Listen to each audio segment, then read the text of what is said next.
Supposing that you are given 5 equations containing 5 unknowns. Okay? So the first thing that you should do is, of course, to write down and construct the augmented matrix form and determine the principal diagonal. Where is our principal diagonal? The principal diagonal passes through all the diagonal elements. These are your diagonal elements. Yan, ito. And all the elements below the principal diagonal must be set to 0. Okay, so let us try to copy the first row. In this augmented matrix form, we have 5 rows and 6 columns. 1,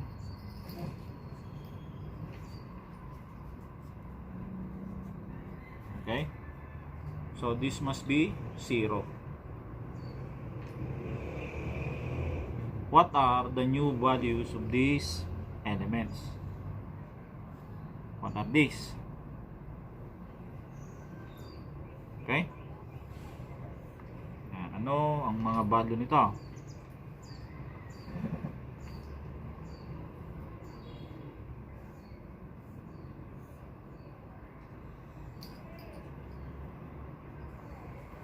For this first part, this will be our pivot element.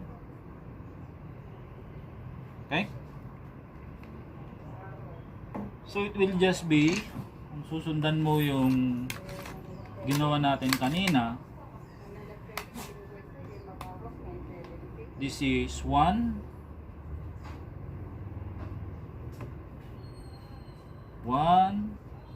times the negative reciprocal of 1 times negative 2 plus negative 3, that is negative 1. Next, dito 1 times the negative reciprocal of 1 times negative 2 plus 4, that is 6. 2 times the negative reciprocal of 1 times negative 2 plus negative 5, that is negative 1. The other one, negative 1 times the negative reciprocal of 1 times negative 2 plus 6 equals 4. Okay? Next, 2 times the negative reciprocal of 1 times negative 2 plus negative 4, that is 0.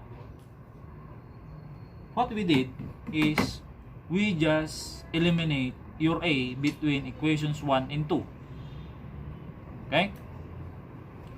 Now, between equation 1 and 3, let us also eliminate equation 1 and 3.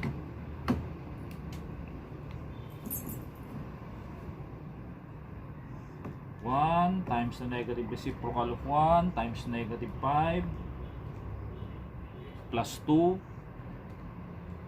7. Next, ito. This is our pivot part, ha. Dito tayo kumukuha ng solution. Baka malito kayo. Ayan. Okay. So for the third row, 1 times the negative reciprocal times negative 5 plus negative 5, that is 0.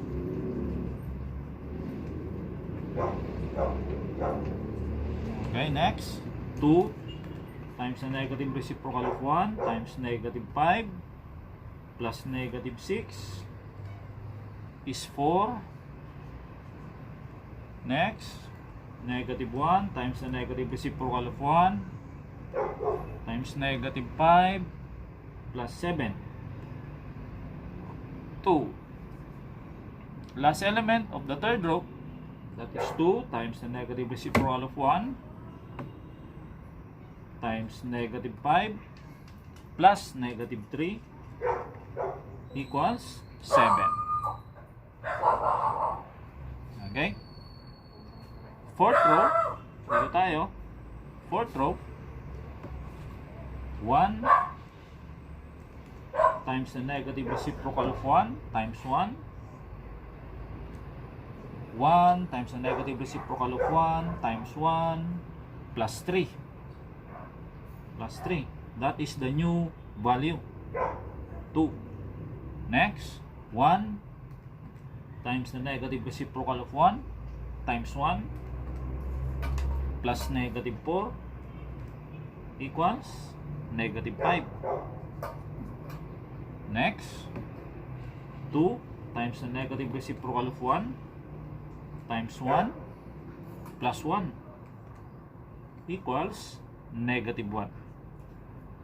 Next, negative 1 times the negative reciprocal of 1 times 1 plus negative 0.5 equals 0.5 or 1/2. Next, 2 times the negative reciprocal of 1 times 1 plus 0 equals negative 2.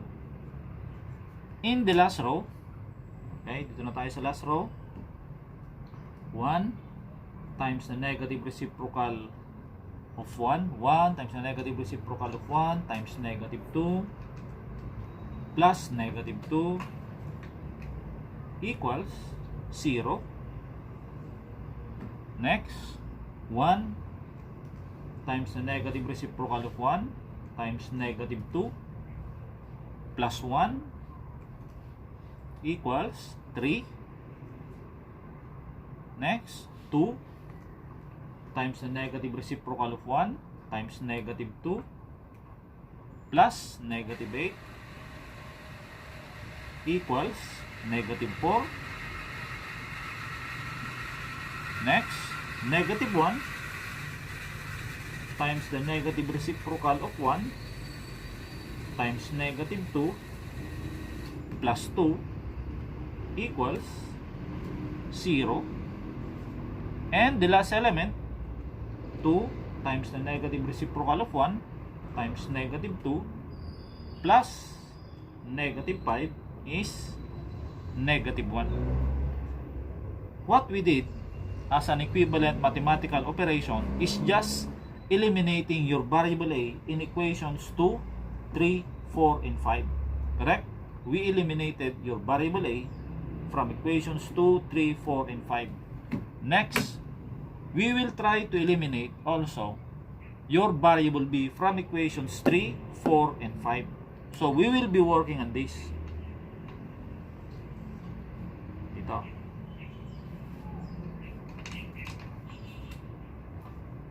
Okay? So let us try to copy that.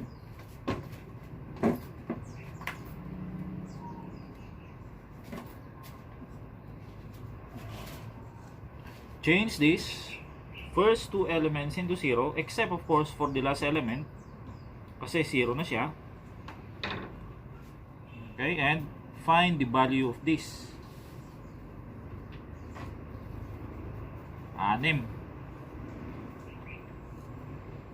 And for the last row, all you have to do is to copy the same elements. 3, negative 4, 0, and negative 1. Okay? Let us try to compute. 6 times the negative reciprocal of negative 1, that is already positive 1, correct? 6 times 1 times 7 plus 0 equals 42. Next, negative 1 times the negative reciprocal of negative 1 times 7 plus 4 equals negative 3. Next, 4 times the negative reciprocal of negative 1 times 7 plus 2, 30. And the last is 0 times the negative reciprocal of negative 1 times 7 plus 7 is 7. Okay? O, ulitin natin ha. 6 times the negative reciprocal of 1 times 7 plus 0 is 42. Negative 1 times 1 times 7 plus 4. Negative 3. 4 times 1 times 7 plus 2, 30, and the last is 7. Okay, the other one, 6 times 1 times 2 plus negative 5 is 7. Next, negative 1 times 1 times 2 plus negative 1 is negative 3. Then, dito, 4 times the negative reciprocal of 1 and negative 1 times 2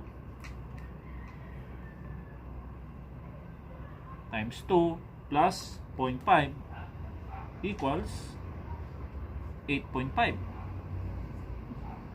And the last is 0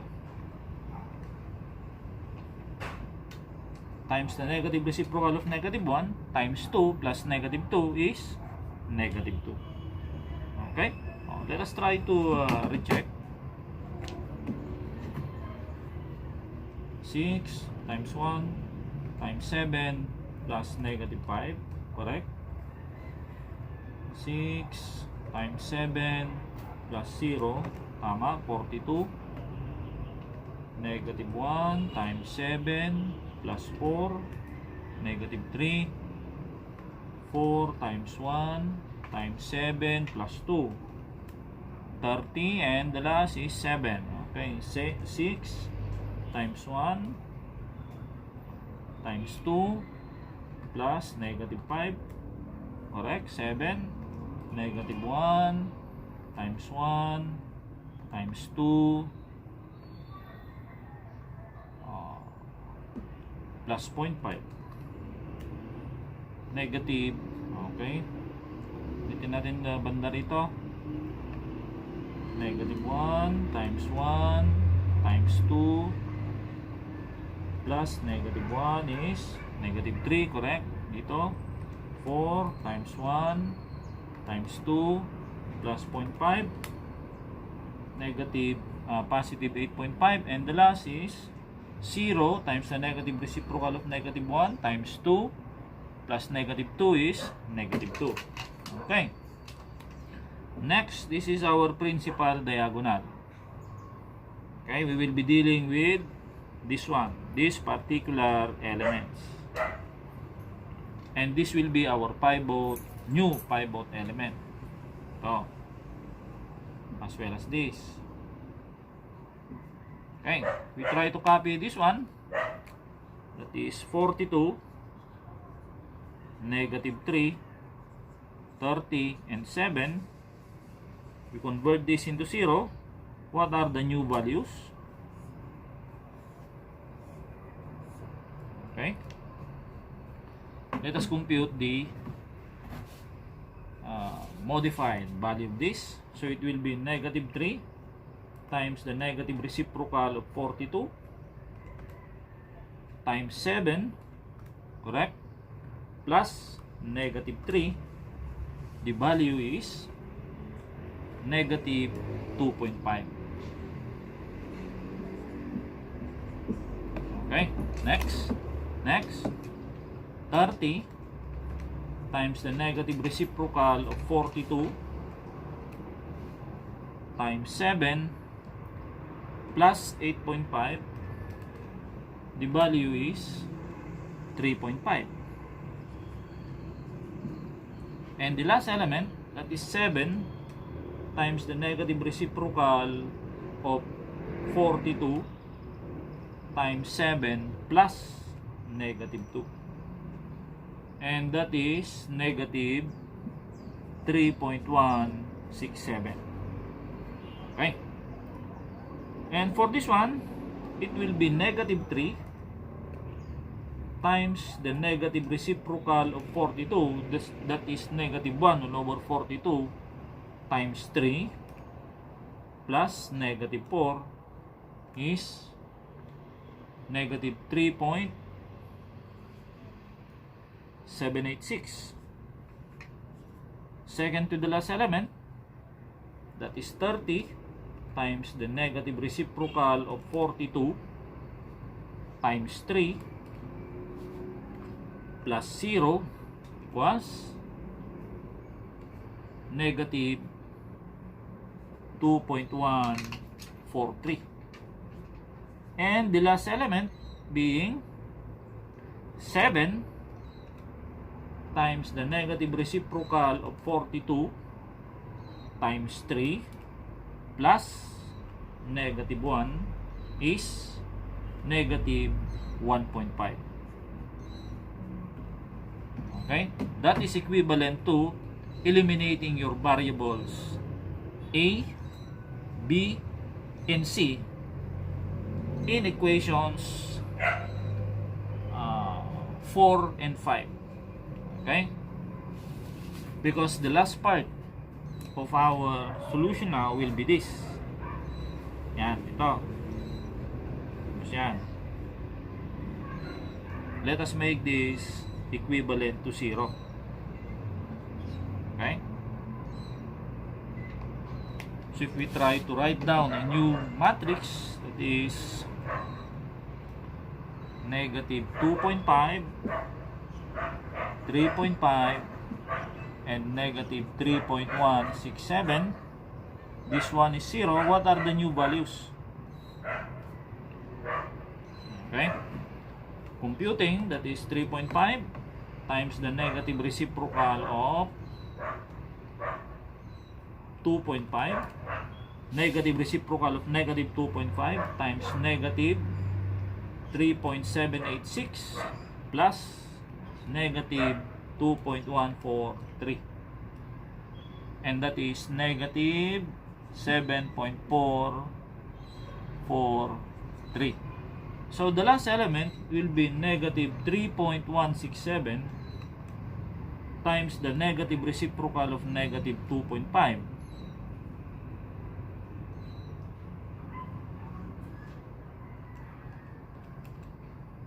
times negative 3.786 plus negative 1.5, and that is 3.296. Okay. Ulitin natin, how do we obtain these values? So it is 3.5 times the negative reciprocal of negative 2.5 times negative 3.786 plus negative 2.143, and that is negative 7.443. And for the last element, that is negative 3.167 times the negative reciprocal of negative 2.5 times negative 3.786 plus negative 1.5. You should be getting 3.296. Okay.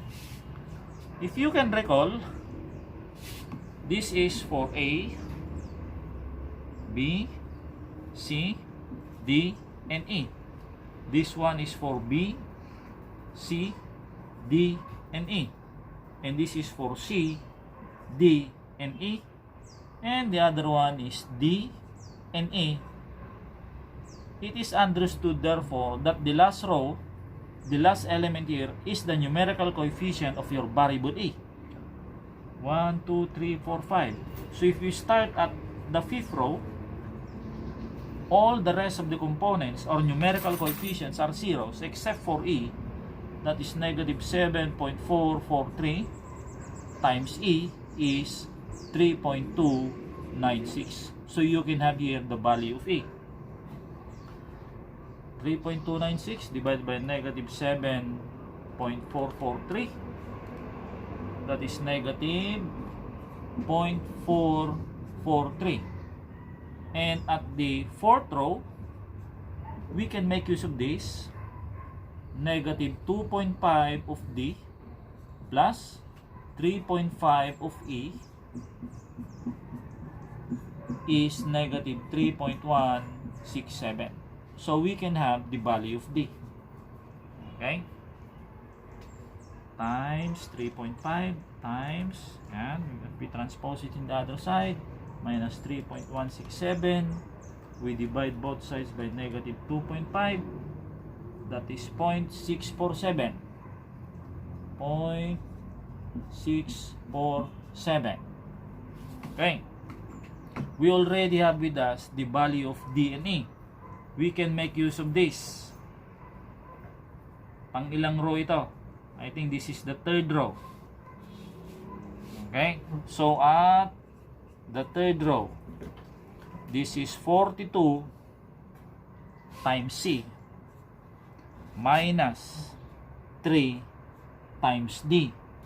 That is 0.647 plus 30 times E, wherein E is negative 0.443, and that is equivalent to 7. So out of this, we can have the value of C. Okay. That is 0.143. 0.143. And at the second row, saan yun? Dito. You can obtain the value of B.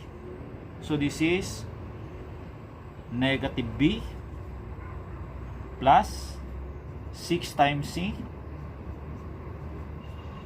minus D. Your D is 0.647 plus 4E. Your E is negative 0.443, and that is 0. So out of this, you can have the value of B. Okay, computing now. Okay, negative 1.561.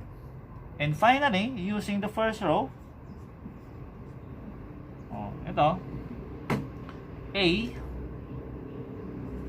plus B plus C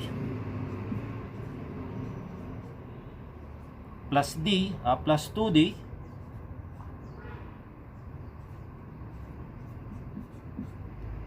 minus E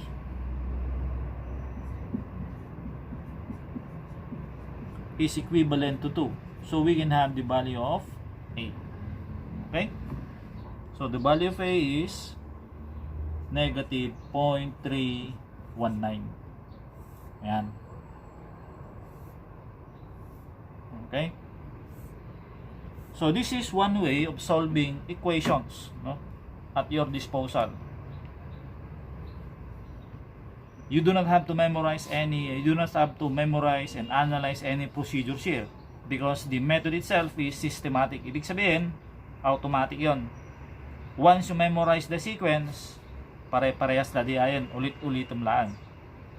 However, there is a golden rule in making use of this method.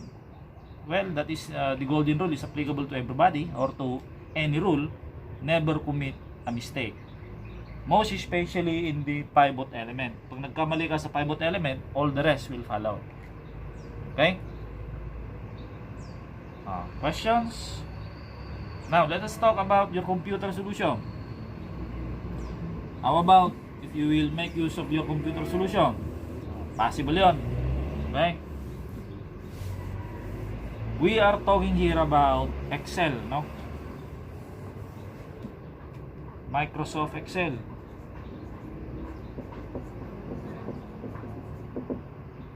This is based on the equation that AX is equivalent to B, wherein your B here are the constants, your A is the coefficient matrix. Coefficient matrix is a square matrix whose elements are the numerical coefficients of the unknown variables. Your X is a column matrix containing the unknown variables. Okay? And to solve for x, all you have to do is to find the inverse of a. X is actually the inverse of a times b. It will fall under Excel because in finding the inverse of a, we are using the command m inverse.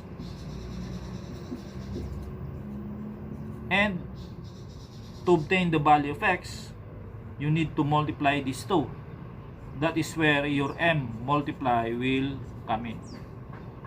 This can best be illustrated by the use of an example in front of your desktop, laptop, or netbook. And to obtain the result in array or in a matrix, all you have to do is to press shift control at the same time plus enter. The result will come in an array form or in matrix form. Okay?